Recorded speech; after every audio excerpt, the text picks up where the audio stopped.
Welcome to Curtis Goes Corner, coming to you from a secret underground base in occupied America. Hi folks, welcome back. NBC silent after retracting Paul Pelosi report under mysterious circumstances. Oh. Here's the thing. I mean, should we even care? A report that aired on Today was pulled after it went viral on Twitter. Now, we'll watch the video here, but you got to ask yourself, does it really matter what happened? I mean, this looks a little fishy. The story changes every hour. The reason why it's getting so much attention is because the story changes every hour.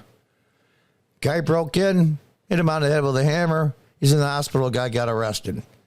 But when it comes to these especially the high-level Democrats, it's never so black and white. It's crazier than hell. It's drawing attention because it changes constantly. Anyway, let's see the video from NBC News. Craig, good morning. When officers arrived here at the Pelosi home exactly a week ago today, they initially didn't have any idea exactly what was going on. They knew they had a high priority call on their hand. What was unclear, what was happening inside the property just behind me. This morning, Paul Pelosi is home, back at the house that became a crime scene a week ago today. NBC News learning new details about the moments police arrived. Sources familiar with what unfolded in the Pelosi residence now revealing when officers responded to the high-priority call, they were seemingly unaware they'd been called to the home of the Speaker of the House. After a knock and announce, the front door was opened by Mr. Pelosi. The 82-year-old did not immediately declare an emergency or try to leave his home, but instead began walking several feet back into the foyer toward the assailant and away from police. It's unclear if the 82-year-old was already injured or what his mental state was, say sources. According to court documents, when the officer asked what was going on, defendant smiled and said everything's good. But instantaneously, a struggle ensued as police clearly saw David DePape strike Paul Pelosi in the head with a hammer. After tackling the suspect, officers rushed to Mr. Pelosi, who was lying in a pool of blood.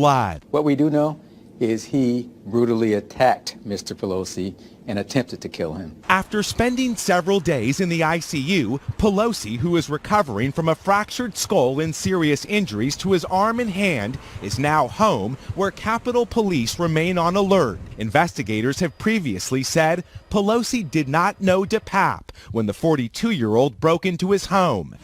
Why Pelosi didn't try to flee or tell responding officers he was in distress is unclear. Fear takes over. Well, there it is. What do you think? Now, this was put up supposedly on Twitter by NBC News. It is NBC News. It's not, a question. Why do they pull it down? Did the reporter not tell the truth? Which wouldn't be so unusual. But they normally not tell the truth when it's to cover for Democrats. So that's the mystery here. Let's read on if you still care. Before we get started, I want to remind everybody that's a subscriber of mine, please check your subscription status. People have been getting unsubbed. I've been getting messages.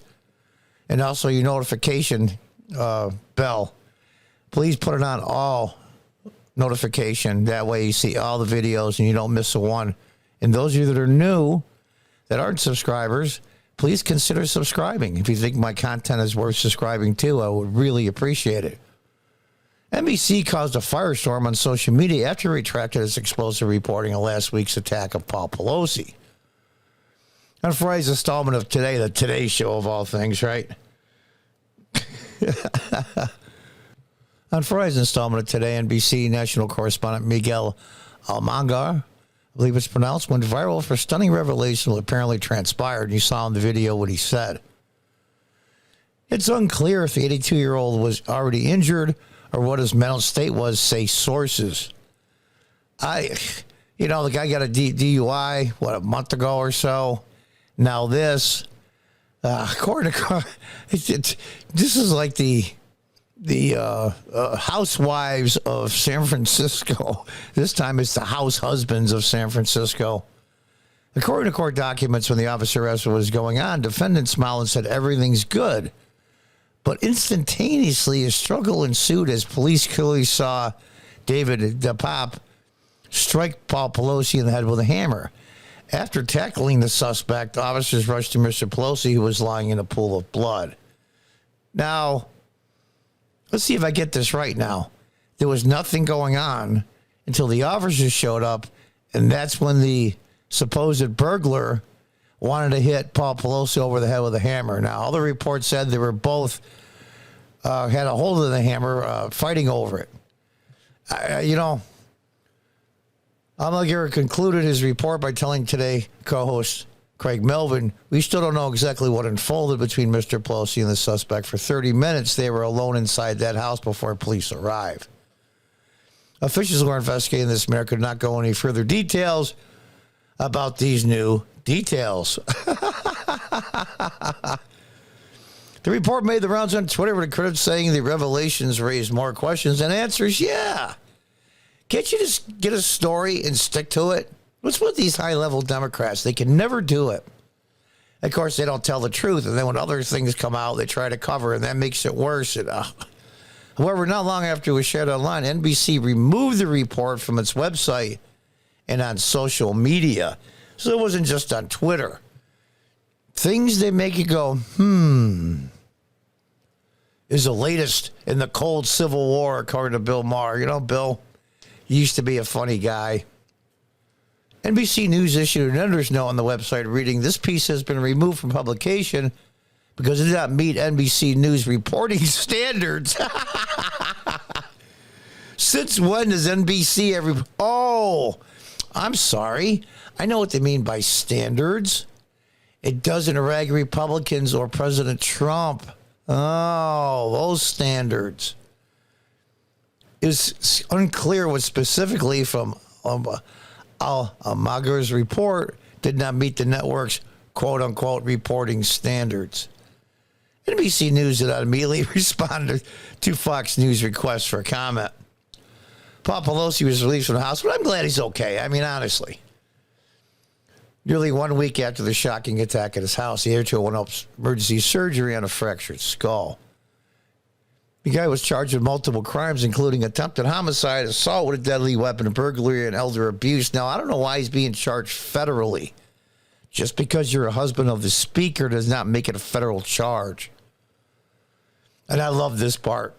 The 42-year-old illegal migrant from Canada allegedly wanted to hold House Speaker Nancy Pelosi hostage and threatened to break her kneecaps if he caught her lying, according to reports. Which is stranger than hell because the guy's a total left-wing progressive. Has been for many, many years. And the guy's a whack job. He's nuts. Let's just tell the truth here. And my understanding from an ex of his in an interview, for 1 year he preached against Jesus, and then 1 year he thought he was Jesus. So, wow, what a big... You know, the funny part was... Guys like that don't even stick out in San Francisco. That's the problem. Police recovered zip ties in Pelosi's bedroom, found broken glass at the rear of the house, tape, rope, gloves, and a journal. Oh, I'd love to know what the hell was in the journal. This could be almost as good as Joe Biden's daughter's journal. So, look, there's the guy there on the right. I mean, I saw a bunch of stuff on Tucker Carlson and some other websites. The guy's a nut job. And his ex, as she's telling the story about how he was for years when she was with him, was in prison for trying to kidnap a 14-year-old boy. I mean, you know, this is like a bad movie. If somebody wrote a movie about this, it would get like 10% on Rotten Tomatoes because it's so bizarre. How did he get in? Why was nobody watching the place? My understanding, there was no security outside. How come? Because the speaker wasn't there? I don't know how this works.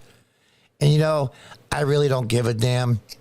But I give a damn when they lie about it because that makes it sound like they got something to hide. In what? How many days? 3 days before the November elections. These guys, the Democrats right now, would screw up a one-car funeral. It's just amazing to me. Talk about the Keystone Cops. Until next time, goodbye and good luck.